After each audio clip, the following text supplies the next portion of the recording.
Bangladesh film institute 2006 সাল থেকে দেশে নিয়মিতভাবে চলচ্চিত্র নির্মাণ কোর্স পরিচালনা করে আসছে। এক মাস শেষে একটি পরীক্ষা অনুষ্ঠিত হয়। পরীক্ষায় যারা উত্তীর্ণ হন তারা দ্বিতীয় পর্বে 1 মাস ব্যাপী 5 মিনিট দৈর্ঘ্যের একটি চলচ্চিত্র, স্বল্পদৈর্ঘ্য চলচ্চিত্র যৌথভাবে নির্মাণ করার সুযোগ পান। তো এই কোর্সটি আমরা দীর্ঘদিন ধরে পরিচালনা করে আসছি এবং আমরা আশা করি আপনারা যারা চলচ্চিত্র নির্মাণে আগ্রহী তারা এই কোর্সে অংশগ্রহণ করবেন।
লুসাই পাহাড় থেকে জন্ম নিয়ে কর্ণফুলী নদী পার্বত্য চট্টগ্রামের উপর দিয়ে বয়ে গেছে সাগর অভিমুখে। পাহাড়ি উপকথা বলে, এক রাজকন্যা একদিন এই নদীতে হারিয়ে ফেলেছিল তার কানের ফুল। সেই থেকে এ নদীর নাম কর্ণফুলী। কর্ণফুলী দুলি দুলি পুদু যাবে হনা যেদুম সাংমুই তস মারে মরে না জানা।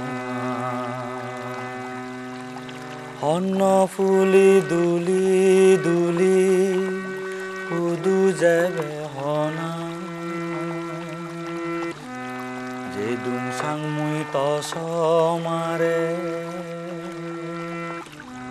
মরে না জানা।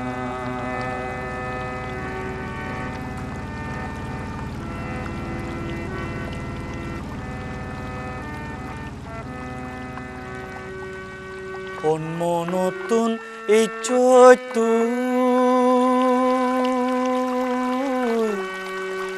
সাগৰত যাবে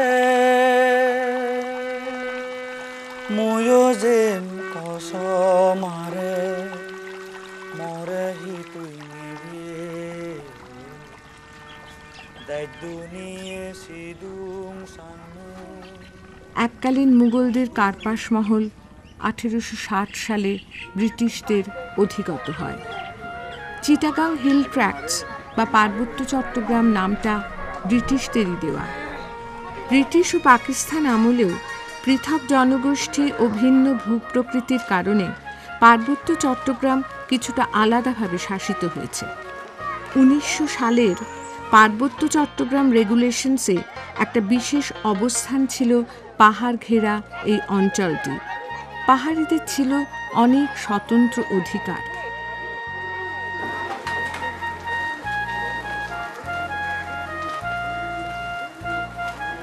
এই কর্ণফুলী উপত্যকায় আমরা এসেছি পার্বত্য চট্টগ্রামের এক আদি চিত্রশিল্পী চুনিলাল দেওয়ানের খোঁজে। কথা হয় চুনিলাল দেওয়ানের বিধবা স্ত্রী বসুন্ধরা দেওয়ানের সঙ্গে। আমার নাম বসুন্ধরা দেওয়ান, স্বামীর নাম চুনিলাল দেওয়ান। জন্ম গামরিতলা মৌজায়। আমার পুত্র ছেলে 4 জন, মেয়ে ছেলে 1 জন। তো ছোটোকালে তার আব্বা থাকতে 1 জন মারা গেছে। এখন 3 ছেলে 1 মেয়ে। আপনার কয় নাতি নাতনি? নাতি হইল মেয়ের ঘরের 5 জন, তারপরে ছেলের ঘরে 2 জন। এই নাতনির বিয়ে হয়ে একটা ছেলে হয়েছে, মেয়ের ঘরের মানুষ হয়েছি ওই গোলাবাড়িতে, এই খাগড়াছড়ি বাজারের দক্ষিণ দিকে স্কুলে পড়েছি। তারপরে ওখান থেকে আমার বিয়ে হয় বড়াদাম। আমার স্বামী ওনার থেকে শুনছি আর কি, খলিয়াতায় আতখোলায় শিল্পকলা শিখছেন। জয়নাল আবেদিনের প্রিয় সহকর্মী চুনিলাল দেওয়ান ও তার প্রভাবে পার্বত্য চট্টগ্রামে গড়ে উঠেছিল এক নিজস্ব শিল্পরূপ।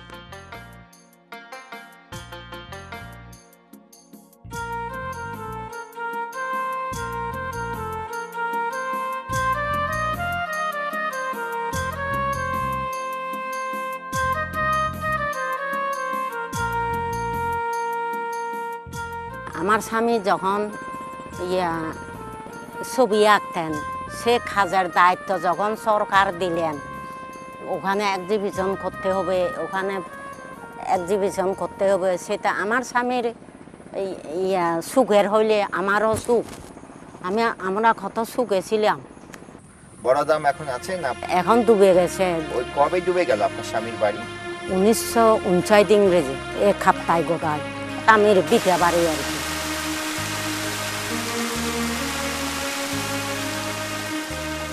ধান তো ঘরে ঘরে ভর্তি ছিল, অভাব খুব কম ছিল। এই শস্য, সরিষা, তারপরে বেগুন ক্ষেত, যাবতীয় এখন যে ধরনের ক্ষেত দেখছেন, সিম হইতে কোনোটাই অভাব ছিল না। গরু ছাগল মেহমান আসলে আমরা খুশি হইতাম, কারণ সব কিছু অভাব ছিল না, আপনাকে ইচ্ছা মতো খাওয়াতে পারতাম। পার্বত্য চট্টগ্রামে 3টি জেলা, রাঙামাটি, বান্দরবন ও খাগড়াছড়ি। ত্রিপুরারা মূলত উত্তরে চেঙ্গি নদীর উপত্যকায়, চাকমারা পার্বত্য চট্টগ্রামের মধ্যদেশে, মারমারা কর্ণফুলী ও সাঙ্গু নদীর মধ্য অঞ্চলে এবং মুরা দক্ষিণে বেশি বাস করে।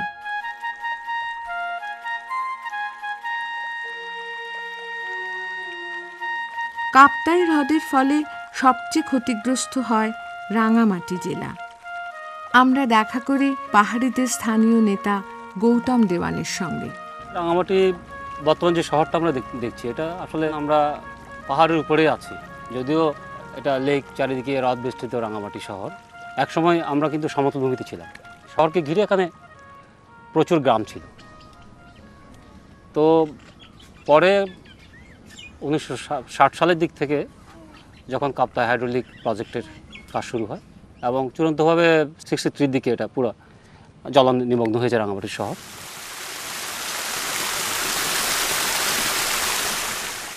এতে 1 লক্ষ লোক তারা জায়গা জমি হারিয়েছে।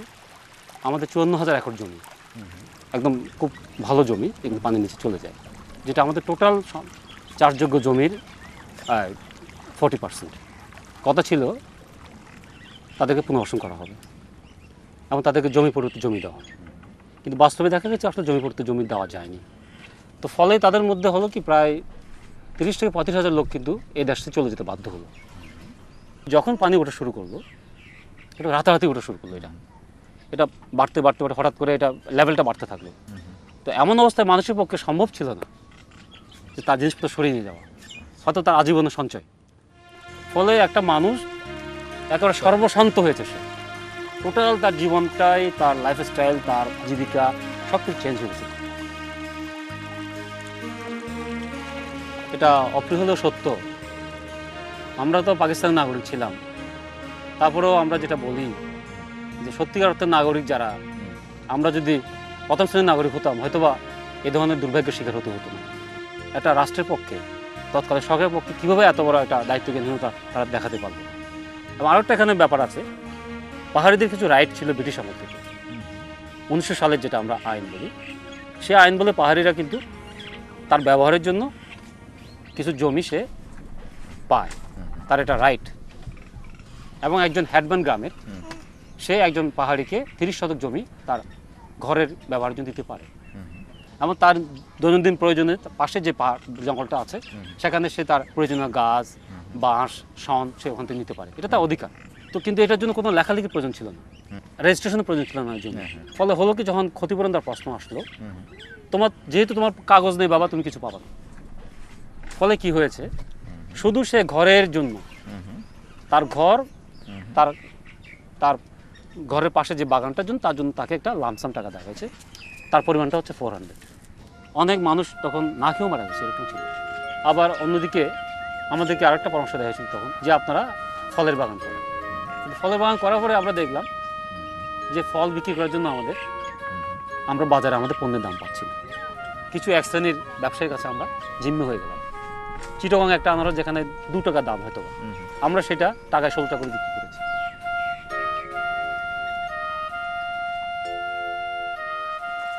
সবচেয়ে অবাক ব্যাপার হচ্ছে, যে জেলার লোকরা এত ক্ষতিগ্রস্ত স্যাক্রিফাইস করে আমাদের দেশে এত আমরা এটা উন্নয়নের কাজে লাগলাম, এই জেলাতেই আমাদের আলো আমাদের ঘরে এখন আসে। বিদ্যুৎ অনেক, রাঙামাটি জেলায় 10টি থানা, রাঙামাটি জেলা সবচেয়ে ক্ষতিগ্রস্ত হয়েছে। 10টি থানার মধ্যে 4টি থানাতেই এখনো কোনো বিদ্যুৎ যায়নি। কাপ্তাই হ্রদের ফলে পার্বত্য চট্টগ্রামের আকৃতিটাই নাটকীয়ভাবে পাল্টে গেল। যা পর্যটকদের জন্য এত আকর্ষণীয়, সেই কাপ্তাই হ্রদ রাঙামাটির অধিবাসীদের জন্য এক অশ্রুর হ্রদ। এটা ছিল এমন এক বিপর্যয় যা গভীর এক ক্ষতের মতো পাহাড়ি মানুষদের স্মৃতিতে আজও বহমান। বাংলাদেশের স্বাধীনতার পর একটির পর একটি সরকার পাহাড়িদের পৃথক নৃতাত্ত্বিক ও সাংস্কৃতিক অস্তিত্বকে মেনে নিতে অস্বীকৃতি জানিয়েছে। আর মধ্য 70 দশক থেকে শুরু হয় সামরিক দলননীতি। পরিকল্পিতভাবে সমতলের বাঙালিদের পাহাড়ে বসবাস করানো শুরু করা হয়। উদ্দেশ্য পাহাড়ি বাঙালি জনসংখ্যার অনুপাতকে পাল্টে দেওয়া। এবার ধান কেমন হয়েছে? ধান ভালো হয়েছে, কতখানি ধান? 30-40 মান হইব। আর আপনাদের এই পাহাড়টার কতখানি যায় পরিমাণ? অনুমানিক পরিমাণ 8-10 খানি হবে। 8-10 খানি। এই জমির আপনাদের কোনো দলিল আছে? দলিল নাই। নাই। কেউ কি আপনাদের এখান থেকে উঠিয়ে দিতে পারে? কোথায় দিয়ে পারবো? এই লেকের পানিতে কি আপনাদের কোনো জমি গেছে? হ্যাঁ, জমি আছে তো, পানি দুবর জমি আছে তো। লেকের পানিতে কতখানি জমি ছিল? আমাদের বাবার জমিন বেলে 5 খানি সমানই ছিল। পানি এটার জন্য সরকার কোনো ক্ষতিপূরণ দিয়েছে? নতুন ক্ষতিপূরণ দিছে না তো। এই যে যারা ধরেন এই যে নিচে বাঙালিরা ওই যে মাছ ধরতেছে, হ্যাঁ, এদের সাথে আপনাদের জানাশোনা আছে? কথাবার্তা নাই। না না, ওরা কথাবার্তা বলে না? না, আমিও বলি না, তারাইও বলে না। কেন হবে? আমাদের জায়গা জমিন এটা লইছে সেতলার যেতে বাঙালি ব্যাগ জায়গা জমি লই গিয়ে। আপনাদের সঙ্গে কি বাঙালিরা খারাপ ব্যবহার করে? খারাপ ব্যবহার এনে ভালো করে, মানে ব্যবহার খারাপ বলতে গেলে আমাদের জায়গা তো এটা লইছি, কোনো মিলে বেশি নাই। এখন আপনার কোনো অসুবিধা হয়েছে বাঙালি আসলে? আপনার কোনো জমি নিয়েছে? আর নিচে তো সাংমা জমিন হারি লইছে তো অসুবিধে তো হয়েছে। অসুবিধে ইয়ে তো সাংমা অনেক দূরত বাঙালি আইয়ে রে আর জায়গা জমি লই রে অসুবিধা হয়ে তো আর সাংমাই মরণ হই। এই যে এখানে থাকেন, ভয় করে না? ভয় তো করে। কিসের ভয় করে? বাঙালি ভয় করে দে। আর এই সেনাবাহিনী এই সাংমা মায়েরা অত্যাচার করি। এই শান্তি শক্তি হয়নি, এখন বন্ধ হয়েছে। আর শান্তি শক্তি হইয়ে দে তো হনতা নয় দে বাস্তবায়ন নগরে। বাস্তবায়ন হইলে আপনারা কি পাবেন? বাস্তবায়ন করলে সরকারে এই ফানি লামাই নি জানা। সেনাবাহিনী লামি যাবরিব, সেতলার লামি যাবরিব, আমাদের জায়গা জমিন ব্যাগ পা হরিব। কাপ্তাই হ্রদে মাছ ধরার বিরাম নেই। জেলেরা প্রায় সবাই বাঙালি। আপনার নাম কি? মোহাম্মদ আবু বকর আলী। বাড়ি কোথায়? বাড়ি কুড়িগ্রাম ডিস্ট্রিক্ট, রুমারি থানা। রৌমারী থানা। কি কি মাছ পান? তেলাভুইয়া মাছ, চিতল মাছ, কাতল মাছ, মিরকা মাছ, আইর মাছ। এই মাছ যাবে কোথায়? মাছ এখান থেকে ঢাকা চলে যায়, ঢাকা থেকে আমি ওদিক যাই, আল্লাহ যান। কীরকম থাকে আপনাদের বলেন তো? থাকে সিজনে মনে করেন যে এর 50,000, কে 20,000, কে 10,000। তারপর এই দেশে 8 মাস আছি, তারপরে দেশে যাব। আর দেশে কি করেন? দেশে আবাদের কাজ করি, ধান পাটের কাজ করি। এই দেশের খবর আপনাদের কে দিল? এই দেশের খবর সরকারের থেকেই তো আনছে। কতজন আসছেন? বহু লোক আসছে, লোকের তো অভাব নাই। কত বছর ধরে আসতেছেন? এনে আসি 5-6 বছর ধরে আসি। বউ পরিবার কোথায়? ওই দেশের বাড়ি। পুরো 8-9 মাস বাইরে থাকেন? হ্যাঁ। একবারে তারপর বাড়িতে যান? তারপর বাড়িতে যাই, আবার মাঝখানে যাইও ঈদের মধ্যে। বাড়ির সঙ্গে যোগাযোগ রাখেন কি? মোবাইলে আলাপ করে চলে। তো এই যে এত কষ্ট করা, এইটা কি পোষায়? এই যে আর এক জায়গায় এখন না পোষালে তো চলা নাগবো, বাল বাচ্চা নিয়ে কামাই করে খাওয়া নাগবো তো। কেন ব্রহ্মপুত্র যমুনা নদীতেও তো মাছ আছে আপনার? নদী এলাকা, আমার জায়গায় ফকির হয়েছে নদীতে, ব্রহ্মপুত্র নদী না, ওই নদীটা খুব ক্ষতি করছে। আপনি তো কয়েক বছর ধরে আসতেছেন, কোনো পাহাড়ির সঙ্গে আপনার পরিচয় আছে, বন্ধুত্ব আছে? পাহাড়ের সঙ্গে পরিচয় করে দরকার নাই তো আমাদের। পাহাড়িদের সাথে আপনাদের সম্পর্ক ভালো? অগর সাথে তো মিশি না, আমরা আলাদা থাকি। আমরা নদীর গাড়ে থাকি, সারাদিন থাকি নদীতে, রাত্রে যাই বাজারে, সন্ধ্যায় বাজারে যাই, খাওয়া দাওয়া করি, শুয়ে ঘুম পারি, আবার সকালে চলে আসি। ওদের সঙ্গে মেশেন না কেন? মিশি না, অগু জাত ছিল ভিন্ন জাত, অগু হাতে মিশা তো লাভ নেই।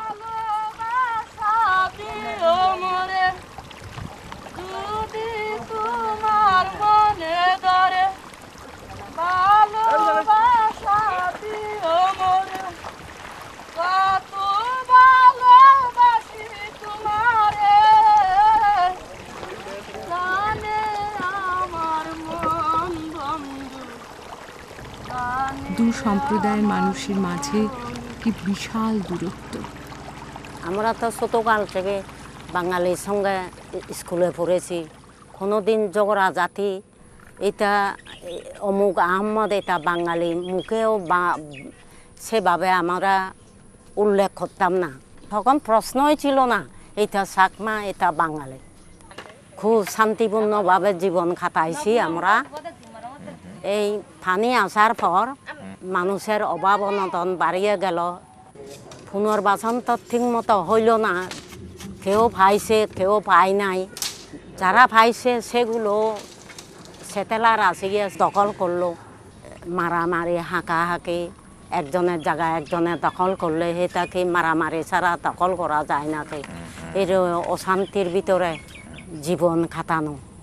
বাঙালি পাহাড়ি সম্পর্ক একসময় ভালো ছিল, এখন খারাপ কেন? ওই সেটেলার আছে যে তাদের মন মানসিক অন্য ধরনের। এই দুই দল যদি এক দল না থাকতো, শান্তি চুক্তিটা যদি কার্যকারী হইতো, আমার মনে হয় একেবারে শান্তি হইতো আমার।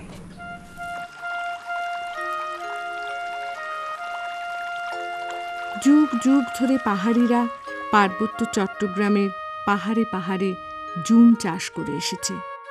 বলা হয় জুম চাষ বিজ্ঞান ভিত্তিক নয়, পরিবেশের পক্ষে ক্ষতিকারক, কিন্তু সেটা সর্বাঙ্গীন সত্য নয়। আমরা গেলাম জুম চাষি এক পাহাড়ি নারীর সঙ্গে কথা বলতে। ধান ছাড়া আর কি কি ফসল করেন এখানে? ধান ছাড়া হলুদ, মরিচ, বায়ুন, সমি। আপনাদের যে ক্ষেতের ফসল, এই যে হলুদ বা আর যা কিছু মরিচ, এগুলো কোথায় বিক্রি করবেন? রাঙ্গামাটি, আপনি সুবুলং করি, রাঙ্গামাটি করি। ধান ধান বিক্রি করে না, আমি নিজে খাই। বছর হয় না, বছর নয়। এখানে কতদিন থেকে আছেন? এখানে আসি বৈশাখ মাস। আর কতদিন থাকবেন? কতদিন থাকবে? খেলা আছে, খেলা বান্দরে খাই পেলাই দেখদিন অল্প অল্প আছে, এখন ছবি টান করিব। বান্দরে খেয়ে 1 বছর টান করিব, বান্দরে খাই পেলাই দেখদিন অল্প আছে দি। আপনার স্বামী কি করে? স্বামী কবিরাজ। কবিরাজ? হ্যাঁ।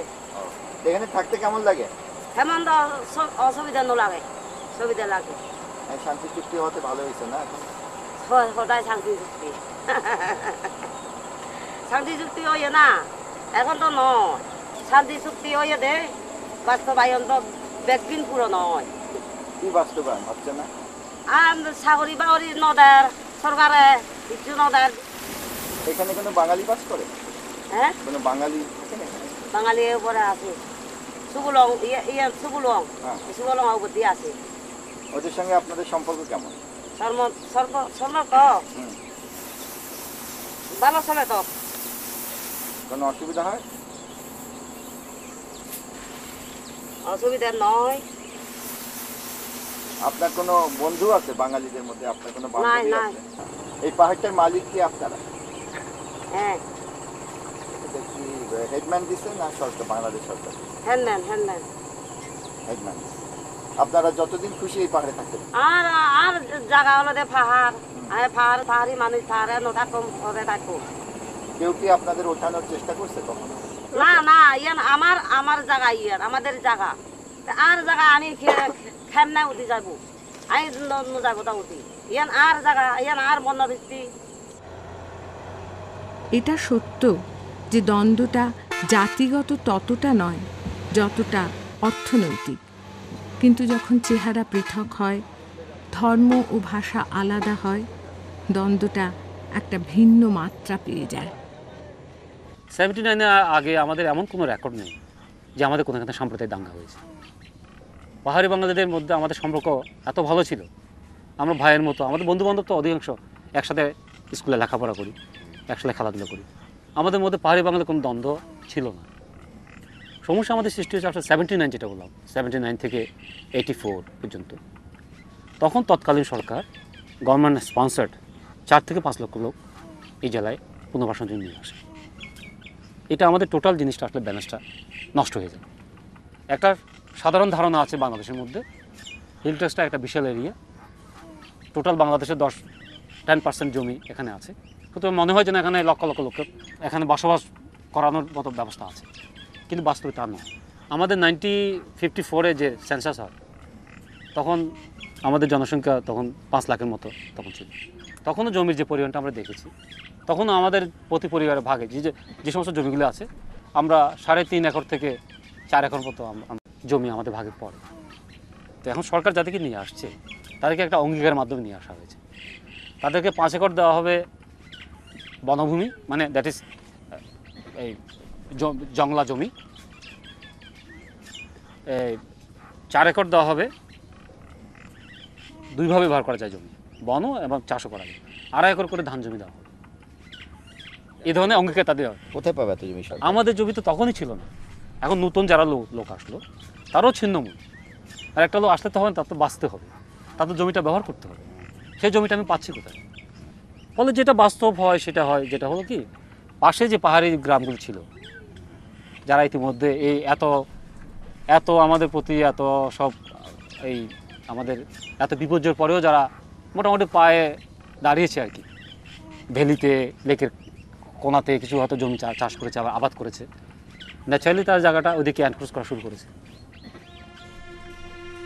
যারা বহু বছর ধরে স্বাভাবিকভাবে পাহাড়ে এসে বসবাস করছে, তাদের প্রতি পাহাড়িদের বিরূপতা তেমন নেই। তাদের ঘোর আপত্তি পরিকল্পিতভাবে সরকারি মদতে বাঙালিদের এনে পাহাড়ে কৃত্রিমভাবে বসতি করানো, যার উদ্দেশ্য হচ্ছে ধীরে ধীরে পাহাড়িদের নিজ ভূমিতেই সংখ্যালঘু বানানো। আমরা গেলাম বহু বছর ধরে এই অঞ্চলে বসবাসকারী বাঙালি কৃষক আব্দুল হাকিমের বাড়িতে। আমি আসছি কুমিল্লার থেকে, মতলব থানা।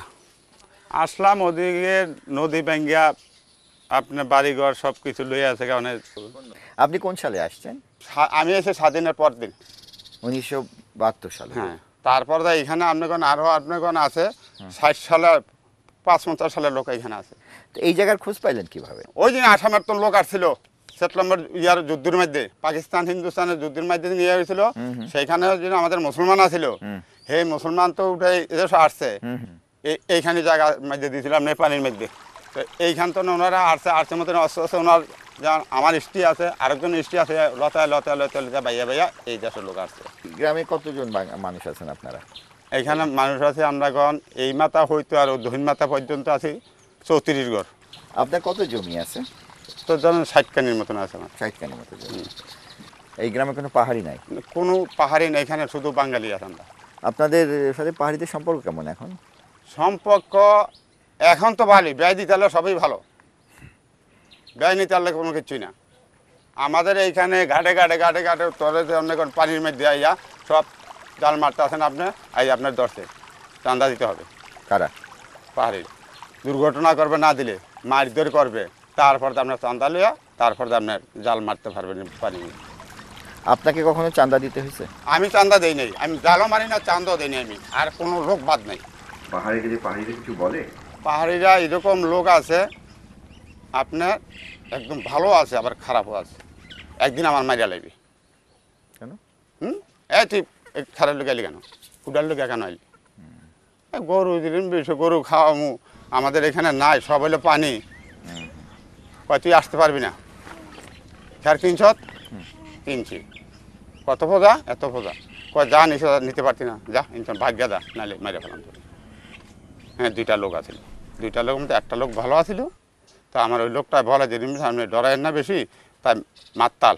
এখন পাহাড়ি যে প্রকারে এখানে তোর বাঙালি উঠাই নাও, এটা কি বাংলাদেশ না পাহাড়ির দেশ? এটা পাহাড়ির জন্মস্থান কোথায়? কোথায় ওদের জন্মস্থান? থাইল্যান্ড। আমাদের বাঙালি হইল বাংলাদেশের মধ্যে জন্মস্থান, তারা থাইল্যান্ডের জন্মস্থান হইয়া এইখানে বাহাদুরি আর আমরা নিচেটা যাইতে আছি। এই হলো সরকারের কাজ। এসে তো পড়ছেন, এখন কেমন লাগতেছে? এখন মল্লই যেন থাকতে হইব, বাঁচলই যেন থাকতে হইব, কিছুতেই শান্তি হবে না। আপনি কোন আচ্ছা, আজ বলতেছেন এত অসুবিধা, হ্যাঁ, কিন্তু আপনি কি আপনার নিজের গ্রামে ফিরে যাবেন? মতলব কি করে যাবো? আমার তো নাই কিছু, কোথায় যাব? ওনার হলো পরিবার আমার। জি। ওনার নাম কি? ওনার নাম ফজলুদ্দিন নেসা। কেমন লাগে এখানে থাকতে?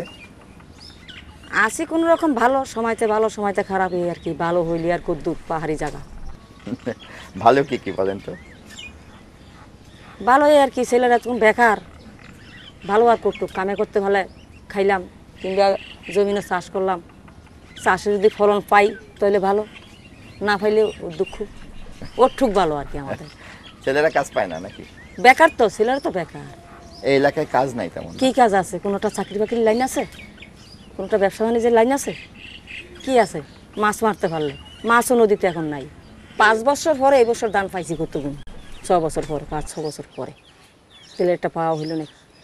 প্রত্যেক বছর মানে চাষ করি, রোয়া দিয়া সম্পূর্ণ ঠিক হইয়া আইলে ধান ছড়া বাইর হয়েছে, কিংবা কিছু কিছু রং ধরছে, ওইটা আমার ডল মেরা দিব, যাও গেল, যাও। ঢল মারা মানে? পানি ছুটে আসলো, আর ওইটিলে এই যায়। যাদের ব্যাপারে পাহাড়িদের সবচেয়ে বেশি অভিযোগ, অর্থাৎ যেসব বাঙালি সেটেলারদের জমির লোভ দেখিয়ে এনে সরকার এই অঞ্চলে কৃত্রিমভাবে বসিয়েছে এবং যারা তাদের অর্থনৈতিক জীবনের জন্য সরকারি রেশনের উপর নির্ভরশীল, আলাপ হলো তাদের একজনের সঙ্গে। নাম রুহুল আমিন। আপনি কবে এসছেন এখানে? 82-তে এসছি। কেন আসছেন? আসছি দেশে অভাব, বা সরকার বলছি যে জমি জমা দেয়, এখানে শান্তিতে থাকুন, এই এসে আসছিলাম আর কি। আদি দেশ কোথায় আপনার? খুলনা। দেশে আপনার জমি ছিল? জমি ছিল অল্প। কত? জমি যা ছিল সবাই বেশি আইছি। আপনার এখানে ধান হয় না? না, দেশ বাড়ি ধান হয়, যার জমি আছে তার তো হয়, আমাদের তো আর ধানা জমি নাই। কামলা দিতে? কামলা দিতে। আপনি যখন আসছিলেন সরকার কি দিছিল আপনার? আইসি মন্তর ওই গম দিছে সরকার 2 মণ করে মাসে, আর 400 টাকা দিছিল হাজিকাম ভাইয়া, তারপর মাসে মাসে 200 টাকা দিছে, 2 বছর দিছিল। তারপর কিছু দেয় না, জমি দিয়েছে 4 একর, পাহাড়ে বাড়ি দিয়েছে 25 শতক। 25 শতক জমি দিয়েছে, জমিতে তো আমরা যাইতে পারতেছি না। কেন? শান্তি বাহিনীর কারণে বা চাকমার কারণে আমরা যাইতে পারতেছি না। আপনারা কয় ঘর এখানে আসছেন? এখানে আমরা প্রায় 400 পরিবারের মতো আছে। আপনাদের কি এক সমাজ এখানে? না, সমাজ এখানে 3টা। 3টে সমাজ? তিনটে। কি কি সমাজ? এই সেলিম গ্রুপ হয়েছে, এই এক গ্রুপে চিন্তা কারণে ওই সমাজের লোক আসতে হইলে পানি লাগে, নৌকো লাগে। তাইবিন আর ওই সমাজের লোক আবার এখানে আসলে নৌকো লাগে। তো এক সমাজের লোক এই এক টিলাগুলো এইটা এক সমাজে চলে আর কি।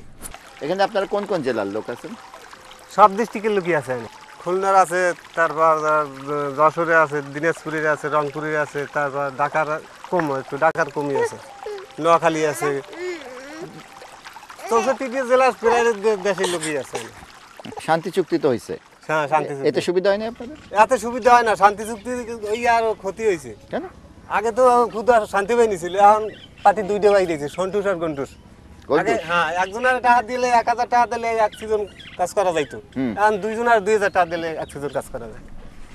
তো পুলিশ মিলিটারি কিছু করে না আপনাদের, রক্ষা করে না? পুলিশ মিলিটারি রক্ষা করে, হ্যাঁ হোমে পড়লে রক্ষা করে, কিন্তু আমরা তো হ্যাঁ আন্দারে থাকি আমরা হলে যান বাঁচাইতে পারতে আছি না। আমাকে ভিতরে যাইতে হইলে, কামাই করতে হইলে হ্যাঁ টাকা দিতে হইব। আর পুলিশ আর্মিরা কয় তোমরা ভিতরে যাইতে পারবে না, ভিতরে যাবো কেন, তোমরা কাছে থাকবা। তা কাছে থাকি আমরা কি খাবো, খাওয়ার কিছু আছে না? ভেতরে আপনারা কি করেন? কিছু ওই গাছ কাটতে হয়, বাঁশ কাটতে হয়, ওইগুলো বিক্রি করতে হয়, লাকড়ি কেটে দিয়ে কাছে।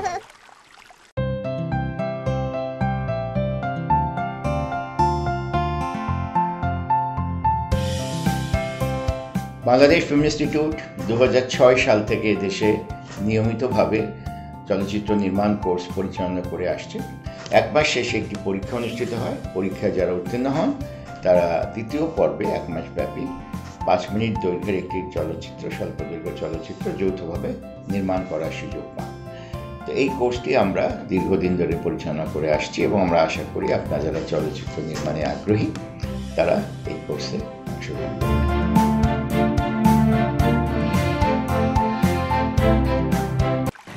আমরা খুঁজে পেলাম শান্তি বাহিনীর 2জন প্রাক্তন সদস্যকে। 75-এ আমি এসএসসি পরীক্ষা দিয়েছি। যখন হাই স্কুলে পড়তাম, হাই স্কুলে পড়ার সময় এই যে পাহাড়ি ছাত্র সমিতি নামে একটা ছাত্র সংগঠন ছিল আমাদের।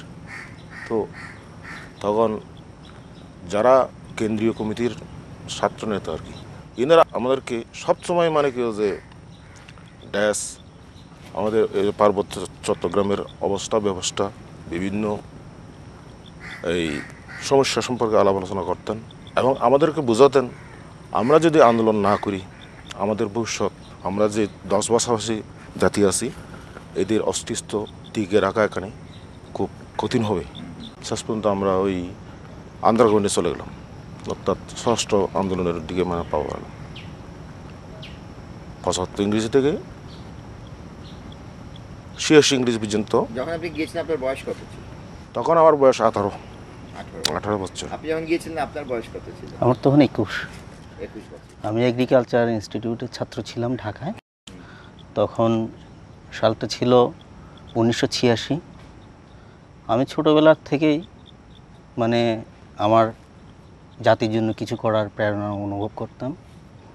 আর যখন আমার 21 বছর বয়স, যখন আমার টকবগে যৌবন, তখন আমি দেখি দিঘিনালা জ্বলছে, পানছড়ি জ্বলছে। তখন আমি চিন্তা করলাম আমার ব্যক্তিগত স্বার্থে লেখাপড়া না করে আমার দেশের সাথে কাজ করা উচিত। সেই সময় আমি চলে যাই আর কি। তারপরে ফিরে এলেন কেন? যখন চুক্তি হয় 1997 2রা ডিসেম্বর, তখনই আমি ফিরে আসি আর কি। শান্তি চুক্তি বাস্তবায়নের সমস্যা কি? এরা বলে যে শান্তি চুক্তি বাস্তবায়ন হচ্ছে না, আর সরকার বলছে যে মানে আমরা আস্তে আস্তে আমরা দিয়ে দিচ্ছি যে সমস্ত চুক্তির মধ্যে রয়েছে, বাস্তবায়নের মানে একটু ভেজাল দেখা যাচ্ছে আর কি। আমার মতে উভয়পক্ষের মানে এই খোলাখুলি আলাপ আলোচনা করার পরে একটা সিদ্ধান্ত টেনে নেওয়া দরকার। বিষয়টা আসলে আমার দিক থেকে আমি এইভাবে দেখছি, যা আলাপ আলোচনা তো চুক্তির আগে হয়েছে, তারপর চুক্তি সম্পাদিত হলো। এখন চুক্তি সম্পাদনকারী দুপক্ষের মধ্যে বাংলাদেশ সরকার হচ্ছে প্রধান পক্ষ। বাংলাদেশ সরকার যদি এগুলো বাস্তবায়ন না করে তাহলে তো করার কিছু নেই। যেমনভাবে মনে করা যাক 33টি বিষয় জেলা পরিষদ আঞ্চলিক পরিষদের হাতে দেওয়ার কথা, তন্মধ্যে কটি দেওয়া হয়েছে আপনারা নিশ্চয়ই জানেন। এবং এখানকার নির্দিষ্ট ভোটার তালিকা হওয়ার কথা স্থায়ী বাসিন্দাদের নিয়ে, এবং এখানকার ভূমি সমস্যাগুলো সমাধান করার কথা। কিন্তু প্রতিটি ক্ষেত্রে আমরা দেখতে পাচ্ছি সচেতনভাবে এগুলো এড়িয়ে যাওয়া হচ্ছে অথবা লঙ্ঘন করা হচ্ছে। পার্বত্য চট্টগ্রাম তো বাংলাদেশের বিচ্ছিন্ন অঞ্চল না, এই বিষয়টা বাংলাদেশের জনগণকে বুঝতে হবে এবং সেই হিসেবে এগিয়ে আসতে হবে। শুধু সরকারের উপর ভরসা করে থাকলে আমার মনে হয় এগুলো সম্ভব না। আর কতগুলো বিষয় আমাদের ব্যাপারে যেগুলো ভুল ধারণা আছে এগুলো একটু স্পষ্ট হওয়া দরকার। অনেকে মনে করে আমরা বাঙালি বিদ্বেষী, জিনিসটা কিন্তু ওটা না। যারা শুধু স্বার্থের জন্য হিল ট্যাক্সে আসতেছে এরা শুধু স্বার্থ হাসিল করার জন্যই থাকে, এদের কাছে মানবিক মূল্যবোধটা খুবই কম থাকে। আর যারা আগে থেকে এখানে আছে আমাদের সাথে, ওদের সাথে অবশ্যই আমাদের ভালো সম্পর্ক আছে। এটা একটা দিক। আর এক সময় আমাদের চেষ্টা করা হয়েছিল বিচ্ছিন্নতাবাদী হিসেবে প্রমাণ করার, কিন্তু এক্ষেত্রে আমরা বলবো যে আমরা অবশ্যই বিচ্ছিন্নতাবাদী নই। একটা উদাহরণ আমি তুলে ধরতে পারি, মনে করেন দুর্গম এলাকায় আমরা স্কুল প্রতিষ্ঠা করেছি, সাজেক অথবা অন্য কোনো জায়গায়, কিন্তু ওই জায়গাগুলোতে আপনারা এখনও গেলেও মানে জানতে পারবেন যে ওখানে জাতীয় সঙ্গীত হিসেবে সোনার বাংলায় গাওয়া হয়েছিল এবং ফ্ল্যাগও উড়েছিল বাংলাদেশের ফ্ল্যাগ। আপনি কিভাবে মনে করেন যে পার্বত্য চট্টগ্রামের সার্বিক উন্নয়ন সম্ভব? আমার দৃষ্টিকোণ থেকে আমি মনে করি মানে উন্নয়ন তাদের মাধ্যমে সম্ভব যারা এখানকার ভূমিপুত্র, সে হোক পাহাড়ি সে হোক বাঙালি। অন্য ডিস্ট্রিক্ট থেকে এসে এখানে উন্নয়ন করে দিয়ে যাবে, এটা আশা করা যেমন ভুল তেমনি মানে এটা দেওয়াটা ঠিক না আমি মনে করি আর কি। যখন পাহাড়ি ছিলেন, সংগ্রামী ছিলেন, জীবন কেমন ছিল? জীবনটা তখন উঠতি বয়স, প্রাণ একটা চাঞ্চল্য ছিল, মানে রাত দিন মানে পরিশ্রম করলে কোনো মানে আমাদের ইয়ে হতো না আর কি, অর্থাৎ ক্লান্ত লাগতো না। আর একটা মানে আলাদা মানে মানে অ্যাডভেঞ্চারিস্টদের মতো মানে লাগতো আর কি। তখন কষ্টটা মেনে নিয়েই তো জঙ্গলে যাওয়া। 10টা কষ্ট করার পর যখন গ্রামের কারো কাছ থেকে আমরা সামান্য সহানুভূতি পেতাম, তখন আমাদের সব কষ্ট ধুয়ে যেত আর কি।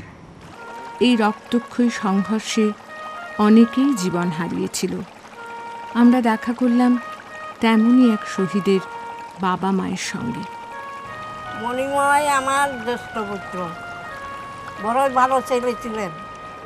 এই পড়াশুনো করতে করতে তারপরে ইউনিভার্সিটিতে ভর্তি হয়ে গেলেন। ওখান থেকে ওই আন্দোলনের সময় এই আপনার মানবেন্দ্রলাল নদীয়ে যোগ দিয়ে ওখানে সে মারা গেছে। কবে মারা গেল?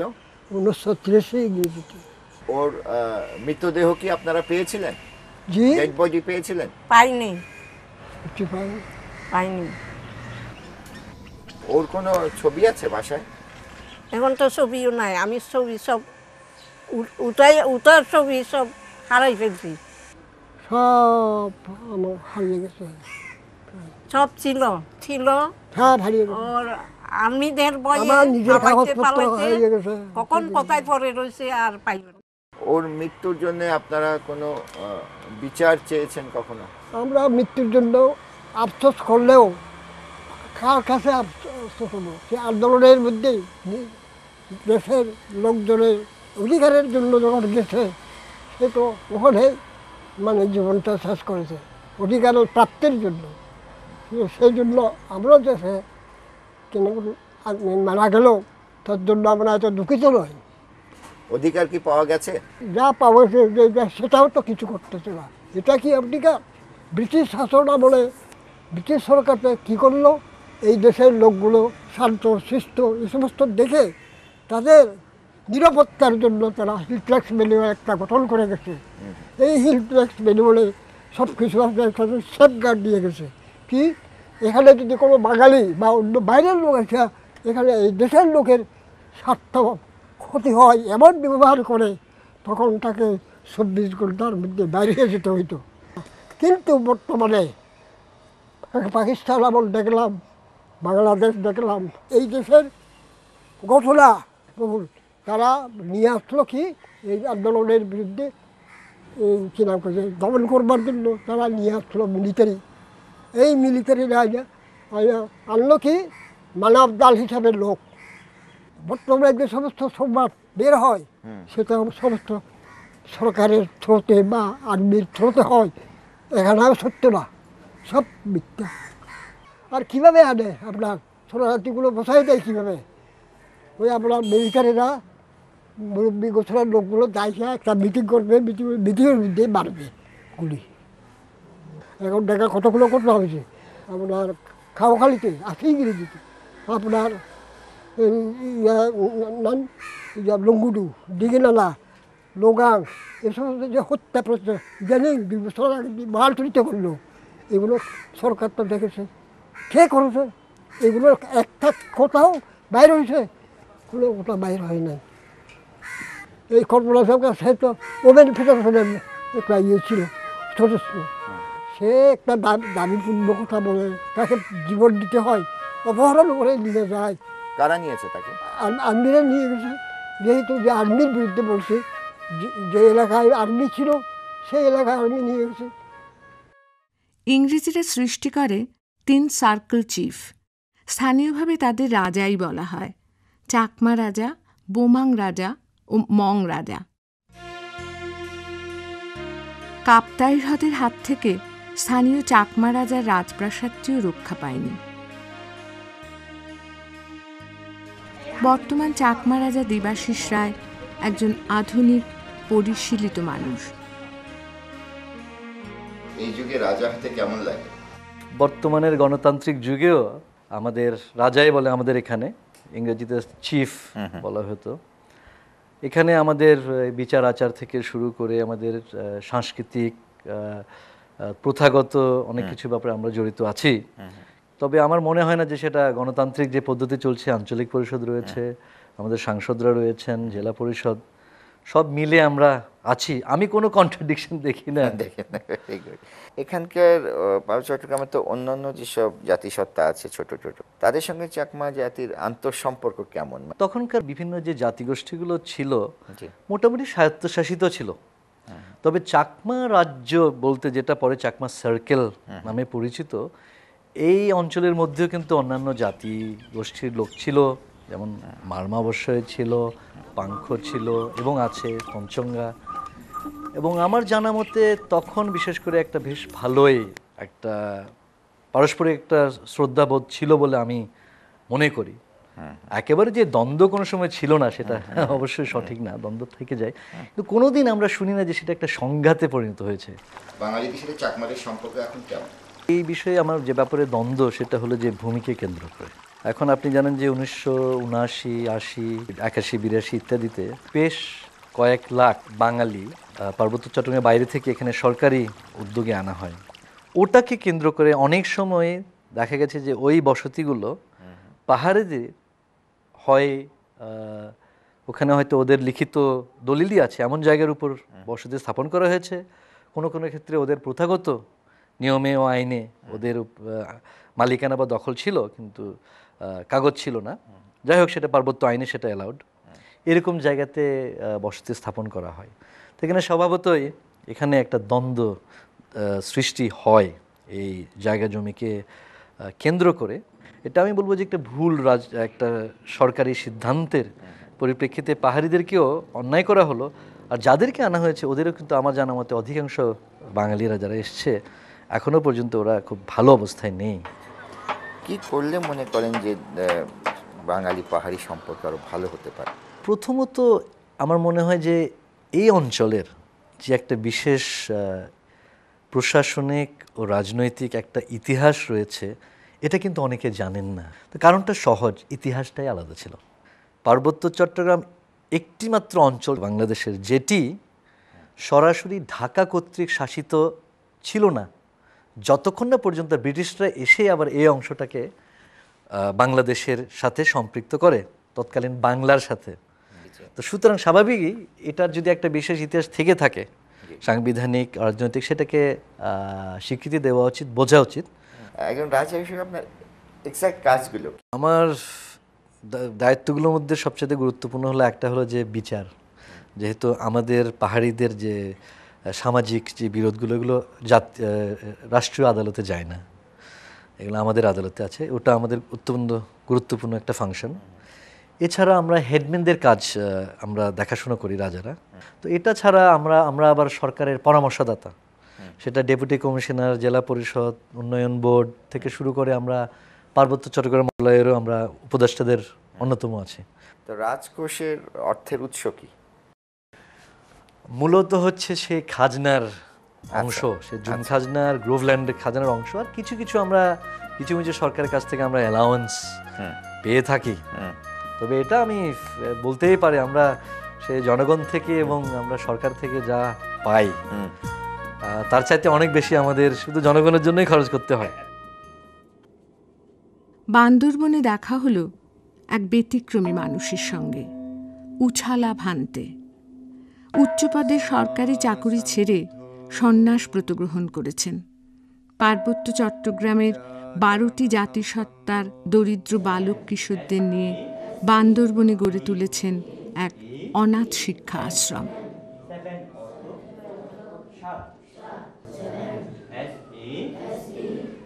5 বছর কি 6 বছর বয়সে আমাকে প্রথম স্কুলে পাঠায়।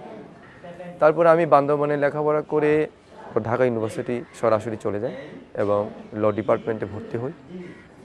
আমি ম্যাজিস্ট্রেট কাম মুনসেফ এই চাকরিটাও করেছি। 1990-তে এসে আমি চাকরি ছেড়ে দিয়েছি, এই ভিক্ষু জীবনটা, সন্ন্যাস জীবনটা নিয়েছি। এই প্রতিষ্ঠানটা গড়ার চিন্তা আপনার কিভাবে এলো মাথায়? আমাদের ভিক্ষুরা সাধারণত অশিক্ষিত, বাংলা জানে না, ইংলিশ জানে না, এমনকি নিজের ভাষাও ঠিকমতো জানে না। তাই আমি প্রথমে এদেরকে ভাষা শিক্ষা দেওয়ার জন্যে, তারপরে ধর্ম শিক্ষা দেওয়ার জন্যে, তারপরে বাংলাদেশের যে আধুনিক শিক্ষা, এই আধুনিক শিক্ষা দেওয়ার জন্যে আমি প্রতিষ্ঠানটা করলাম। সাথে সাথে মানব সেবার জন্যে, যেমন ধরুন আমার এখানে ওই থানচি, রুমা, নাক্ষংছড়ি বিভিন্ন জায়গা, রিমোট এরিয়া থেকে অনেক পশ্চাৎপদ ছেলেপেলে আছে যেখানে কোনো স্কুল নাই। মা বাপ আমাকে দিয়ে তারা বিদায়, কারণ মা বাবার কোনো ক্ষমতা নাই মাসে 5 টাকা দেওয়া অথবা 1 টাকা দেওয়া। আমাদের মাতৃভাষা, আমাদের নিজস্ব অক্ষর, নিজস্ব বই পুস্তক সব থাকা সত্ত্বেও এখন এই মাতৃভাষা শিক্ষার অভাবে সত্যি বলতে আমাদের বর্তমান যুগে যে আধুনিক ছেলেপেলেরা মারমা কথা ঠিকমতো বলতেও পারে না। এই জন্য এটাও আমি চেষ্টা করতেছি আমাদের মারমা ভাষা যেন আবার তারা শিখতে পারে। আমি এখানে মারমা ভাষা শিক্ষা দিচ্ছি। আমার নাম সুবটি পিঙ্গা। তোমার বাড়ি কোথায়? আমার বাড়ি সেমিডলপাড়া। তোমার বাবা মা কোথায় থাকে? আমার মা বাবা বাড়ি থাকে। তোমার বাবা কি করে? আমার বাবা কৃষি চাষ করে। জমি আছে তোমাদের? না। কয় ভাই বোন তোমরা? আমরা 8 ভাই বোন। কবে এসছো এখানে? কয় বছর হলো? আমি এখানে এই বছর হলো 2 বছর হবে। আচ্ছা, কেন এসছো? এখানে আমি লেখাপড়া করতে আসি। কি পড়বে? কি লেখাপড়া? এখানে আমরা বাংলা পড়ি, অঙ্ক, ইংরেজি, সমাজ বিজ্ঞান পড়ে আর কি। তুমি ভবিষ্যতে কি হতে চাও? আমি ভবিষ্যতে ভিক্ষু হতে চাই। ভিক্ষু হলে কি সুবিধা? ভিক্ষু হলে মানুষকে ডন পড়ে আনতে সুবিধা। তোমার কোনো বাঙালি বন্ধু আছে? আছে। কোথায়? আমার নিজের পাড়ায়। কি নাম? লোকমান। ও কি করে? সে লেখাপড়া করে। তুমি এখানে আর কত বছর থাকতে চাও? এখানে সারা জীবন থাকবো। বাঙালিদের সঙ্গে সম্পর্ক উন্নয়ন কি করলে সম্ভব? প্রথম মনে করি আমি সৎ মানুষ দরকার, সিভিল সার্ভেন্ট যারা, এক পুলিশ থেকে শুরু করে, এটা তো প্রথম। আর দ্বিতীয়ত গভর্নমেন্টেরও সে ধরনের কিছু গঠনমূলক পলিসি নেওয়া দরকার এবং আমাদের সাথে আলাপ আলোচনা করে নিলেই আমার মনে হয় আমাদের কি দরকার এটা তারা খুঁজে পাবেন। আমরা যখন ছোট, আমাদের সময়ও দেখেছি মোর দিন 80 আমরাই ছিলাম, কিন্তু পরবর্তীতে যেভাবে বাহির থেকে উদ্বাস্তু আসছে এখানে, এরা ম্যাক্সিমামই আপনার উদ্বাস্তু বলতে এমন কতগুলো ক্যারেক্টারের লোক যাদের কিছু নাই বলে যা পায় তা তারা কেড়ে নিতে চায়। ওইসব লোক আসাতে সবচেয়ে বেশি প্রবলেমটা হয়েছে আমাদের, আমরা শান্তিতে থাকতে পারিনি। ওরা জোর করে জায়গা নিয়ে যাচ্ছে। যেমন আমাদের এই কিয়াংয়ের কথা বলি, এখন যেটা 14 একরের মতো যেটা আমার দলিলে লিপিবদ্ধ আছে, এটাও এখন ব্যাহত হয়ে গেছে। এইটুকু শুধু, বেশি হলে এখানে 3 একর জায়গা, বাকি প্রায় 11 একর জোর করে দখল করছে। আমি শুনেছি যে আপনি একসময় পাহাড়ে পাহাড়ে ঘুরে সুর সংগ্রহ করতেন। হ্যাঁ, এই সম্পর্কে অভিজ্ঞতা কিছু কেমন বলবেন একটু? ও বড় চমৎকার। আমি তখন একটা টেপ রেকর্ডার সাথে রাখতাম। আমাদের পাহাড়ে গিয়ে দেখলাম আমাদের অনেক ঐতিহ্য লুক্কায়িত আছে, হারিয়ে যাচ্ছে। আমি শুনেছি আপনি সাংগ্রাইমা গানটি সুর দিয়েছেন। সাংগ্রাইমা নিনিয়া রিক জেগে পামে ও নি কোরো ও মেমরিরো লাগে লাগে লাগে লাগে লাগে লাগে চুপিয়গে মেলে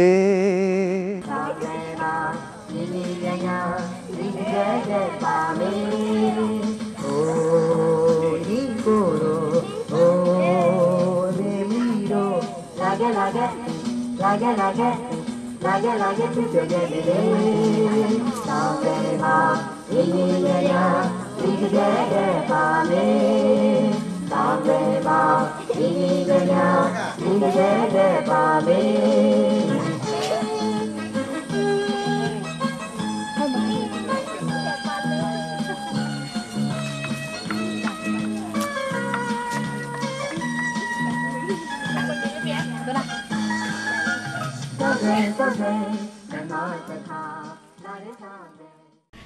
চুক্তির প্রধান যে উদ্দেশ্য ছিল পাহাড়িদের অধিকার ফিরিয়ে দেওয়া, তা তেমন এগোয়নি। আঞ্চলিক পরিষদ ও তার অধীনস্থ জেলা পরিষদগুলিকে এখনও চুক্তি অনুযায়ী তাদের প্রাপ্য ক্ষমতা দেওয়া হয়নি। জেলা পরিষদের কাজটা হলো মূলত এই এলাকার উন্নয়ন করা, এখানের কৃষ্টি তারপরে ভাষা সেগুলো রক্ষা করা, এটাই মূল উন্নয়নটাই আর কি মূল। আর এর পাশাপাশি অন্যান্য যে ডিপার্টমেন্টগুলো রয়েছে তাদের সঙ্গে সবার মধ্যে সমন্বয় করে কাজগুলো করা আর কি। আর জেলা পরিষদে এখন 15টা ডিপার্টমেন্টকে ন্যস্ত করা হয়েছে এবং এটা ভবিষ্যতে আরও হয়তো ট্রান্সফার্ড হবে। তার মধ্যে প্রাইমারি এডুকেশন, তারপরে হেলথ, তারপরে লাইভস্টক, এগ্রিকালচার এক্সটেনশন, উপজাতীয় সাংস্কৃতিক ইনস্টিটিউট, শিল্পকলা একাডেমি, এরকম 15টা বিষয়। পাহাড়ি মানুষ হিসেবে এই ধরনের গুরুত্বপূর্ণ পদে কোনো সমস্যা বোধ করেন? উপজাতীয় হিসাবে যে আমি মনে করি না এটা কোনো সমস্যা আর কি, কারণ সমস্যাকে ফেস করার মতো আমার মানসিকভাবে আমি প্রস্তুত আছি। তারপর আবার মহিলা, একজন নারী হিসেবে মারমা নারীদের অবস্থা কেমন এখন? পুরুষদের অবস্থা যেখানে অবস্থান খুব খারাপ, যেমন বান্দরবানে শিক্ষিতের হার 15-এর ঊর্ধ্বে হলে এখনো মাত্র 28% আর কি। তো মহিলাদের তো স্বাভাবিক অনেক পিছিয়ে পড়ার অবস্থা। এখন পরিবর্তন হচ্ছে, তবে এমনি ধরেন সম্পদের উত্তরাধিকার যেটা আছে সেটা হলো মারমাদের মধ্যে আবার পায়, মেয়েরা পায়, এটা আছে। কিন্তু আবার পাশাপাশি দেখা যায় যে এটা মারমা না, আমি বলবো অধিকাংশ পাহাড়িদের মধ্যে এটা হচ্ছে হয়তো মহিলাদের বেশি কাজ করতে হচ্ছে। তারা জুম চাষে, চাষাবাদ যেটা করবে সেখানেও কিন্তু তারা অংশগ্রহণ করছে, পার্টিসিপেশন আছে। জঙ্গল কাটা থেকে শুরু করে তাদের গাছপালা কাটা, ধান তোলা, ফসল তোলা সবখানে আছে। আবার পাশাপাশি তাকে ঘরে এসে কাজ করতে হচ্ছে।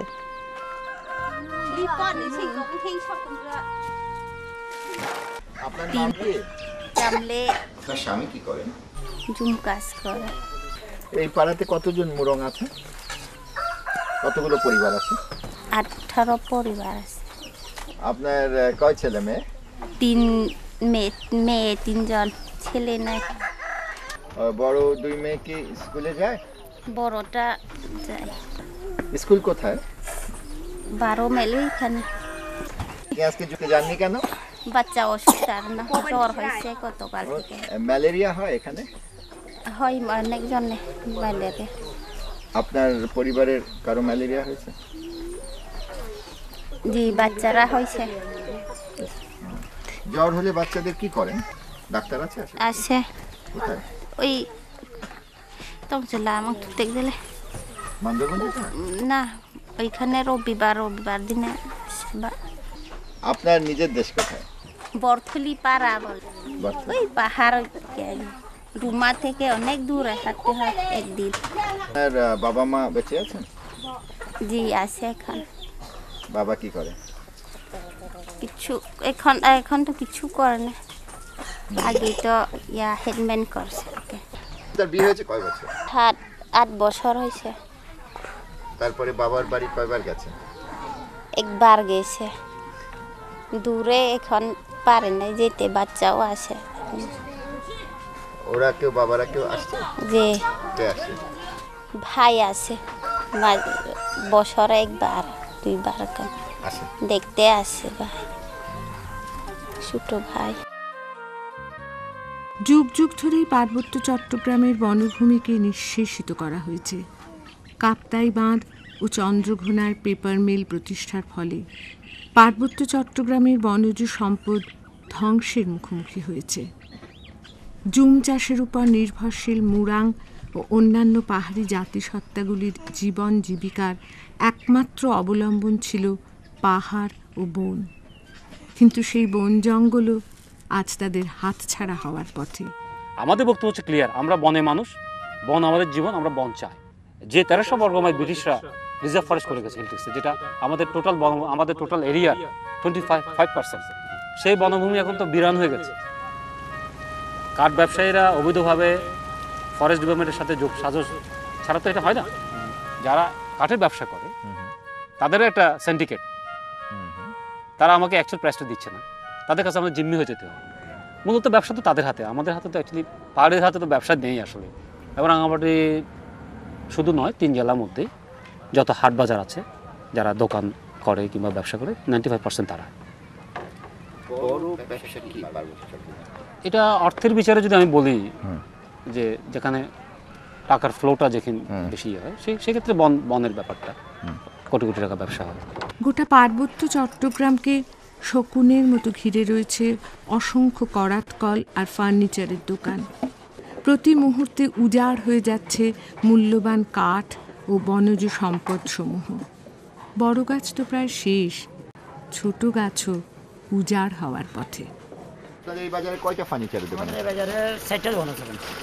কেমন চলছে? মোটামুটি। এই কি কি বানান আপনার দোকানে? এই তো ব্যবহারের জন্য আর কি, কাঠ, দরজা এবং আপনার এই যে আলনা, সোফা সেট, এগুলো আর কি। এগুলো কি কাঠ? এগুলি হলো আমরা ওই যে অকশনে সেগুন কাঠ দিই বন বিভাগ থেকে। হ্যাঁ, ওখান থেকে বন বিভাগ থেকে অকশন নিয়ে সেগুন আবার গামারি। বন বিভাগ এগুলো বিক্রি করে? বন বিভাগের লিজ দেয়, মানে অফিসিয়াল ভাবে আর কি, সরকারিভাবে। আপনারা যে তখন কিনে নিয়ে আসেন? তখন ওখানে আমরা টেন্ডারের মাধ্যমে কিনে নিয়ে আসি, সরকারি রাজস্ব খরচ দিয়ে তখন আর কি। এই যে সুন্দর খাট, এইটা বানাইতে কত খরচ পড়বে? এটা খরচ পড়লে তো 9.5-10 টাকা। 9.5-10 এইটা কি আমি ঢাকা নিয়ে যেতে চাই, কি করতে হবে? আমার বন বিভাগ থেকে অর্ডার নিতে হবে। ও আচ্ছা, আমি যদি আপনার কাছ থেকে কিনতে চাই তাহলে আমাকে আবার বন বিভাগের অর্ডার নিতে হবে? আমি নিয়ে দেবো, মানে আমার যে কাগজ দিয়ে আমি কাঠগুলো সংগ্রহ করেছি ওই কাগজ দিয়ে আমি এখান থেকে ওই কাগজের মারফতে আপনাকে দেওয়া হবে আর কি। এটা সম্ভব? কাঠের ব্যবসায় আসছে ওরকমের, এখানে দেশীয় কাঠটা আছে, সৌমিলে আছে, আর বাইরেও দৌড়াদৌড়ি করতেছে না, এখানে বসে টুকটাক ব্যবসা করতেছে। কেমন লাভজনক? কেমন আছে? মোটামুটি এখন মতো চলতেছে। আশেপাশে এত কাঠ, এত বন জঙ্গল। জঙ্গলের থেকে তো এখানে কোনো কাঠ আছে না, জঙ্গলের থেকে কাঠ যায় চিটাঙে, এগুলো তো যায় চিটাং চলে টাকা চলে যাচ্ছে। ওইটাই লাভ দিচ্ছে? এটাই তো লাভ, এটা অনেক টাকা কম লাগবে। আপনি করতে পারবেন না? এত টাকা লাগবে, 20 লাখ টাকা লাগবে। কি কি কাঠগুলো তো আমাদের এখান থেকে যায়? সেগুন গেছে, গামারি গেছে। ওই সদরবেলা কারা কোথাকার? এই তো ঢাকারও ফাটে, চিটাঙ্গের ফাটে, ডিস্ট্রিক্টের থেকে ডিস্ট্রিক্টে যাচ্ছে। জায়গা জমিটা খুব স্পর্শকাতর ব্যাপার আমাদের জন্য। এটা আইনের মধ্যে বলা হয়েছে যে পার্বত্য চট্টগ্রামের কোনো জমি জেলা পরিষদের অনুমোদন ছাড়া দেওয়া যাবে না। আমরা কিন্তু দেব না বলিনি। আচ্ছা আচ্ছা, অনুমোদন সাপেক্ষে আমরা বুঝবো কাকে দেওয়া যায়। কেউ যদি ভালো উদ্দেশ্য নিয়ে এখানে আসে, কেউ যদি এখানে ইন্ডাস্ট্রি করতে চায়, কেউ যদি এখানে বড় কোনো সেরকম এগ্রিকালচারাল কোনো প্রজেক্ট করতে চায়, আমরা যদি মনে করি যে হ্যাঁ দেওয়া যায়, আমরা দেবো। অনেকের একটা ভুল ধারণা আছে কিংবা ধারণা দেওয়া হয় যে পার্বত্য চট্টগ্রামে কোনো বাঙালিকে জায়গা দেওয়া যাবে না, এটা কিন্তু ঠিক নয়। অবৈধভাবে যেগুলো দখল দেওয়া হয়েছে তাদেরকে, সেটা যদি নিজ মালিককে দেওয়া হয়, সে থিলে হোক আর ধান্য জমি হোক, সেটা করলে ওই পাহাড়িটাও বাঁচলো, ওই বাঙালিটাও বাঁচলো। তো সে অবৈধ জায়গাগুলো তাদেরকে ফেরত দিলে আমার মনে হয় শান্তি হবে। আর ঘুরিয়ে এলো পাহাড়ে পাহাড়ে ঘোরার আমাদের দিনগুলি। এক অজানা শিল্পীর খোঁজে আমরা পার্বত্য চট্টগ্রামে এসেছিলাম। পাহাড়ি মানুষদের মাঝে ঘুরে জানতে পারলাম পার্বত্য চট্টগ্রামের মানুষদের জীবনের আরও কিছু গভীর সত্যকে।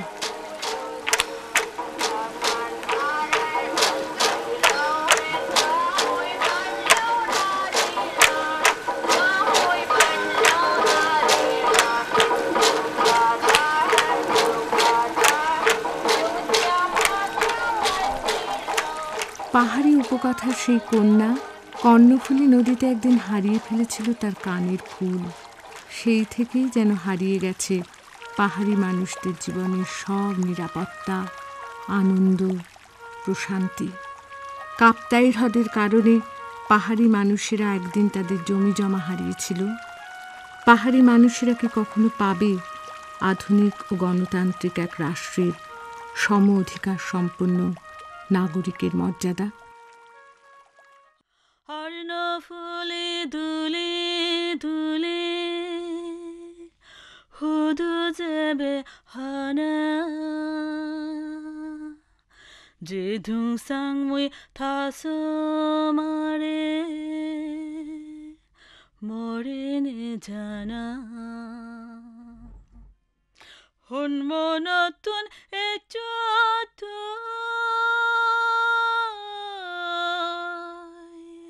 হন সাগরত যাবে ময় যেম থাসো মারে মরে হি তুই নিবে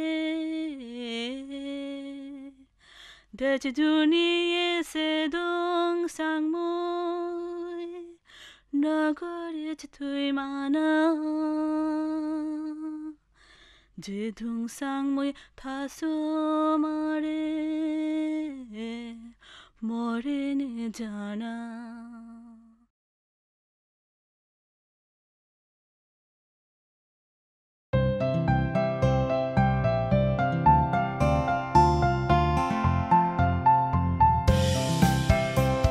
বাংলাদেশ ফিল্ম ইনস্টিটিউট 2006 সাল থেকে দেশে নিয়মিতভাবে চলচ্চিত্র নির্মাণ কোর্স পরিচালনা করে আসছে। এক মাস শেষে একটি পরীক্ষা অনুষ্ঠিত হয়। পরীক্ষায় যারা উত্তীর্ণ হন তারা দ্বিতীয় পর্বে 1 মাস ব্যাপী 5 মিনিট দৈর্ঘ্যের একটি চলচ্চিত্র, স্বল্পদৈর্ঘ্য চলচ্চিত্র যৌথভাবে নির্মাণ করার সুযোগ পান। তো এই কোর্সটি আমরা দীর্ঘদিন ধরে পরিচালনা করে আসছি এবং আমরা আশা করি আপনারা যারা চলচ্চিত্র নির্মাণে আগ্রহী তারা এই কোর্সে অংশগ্রহণ করবেন।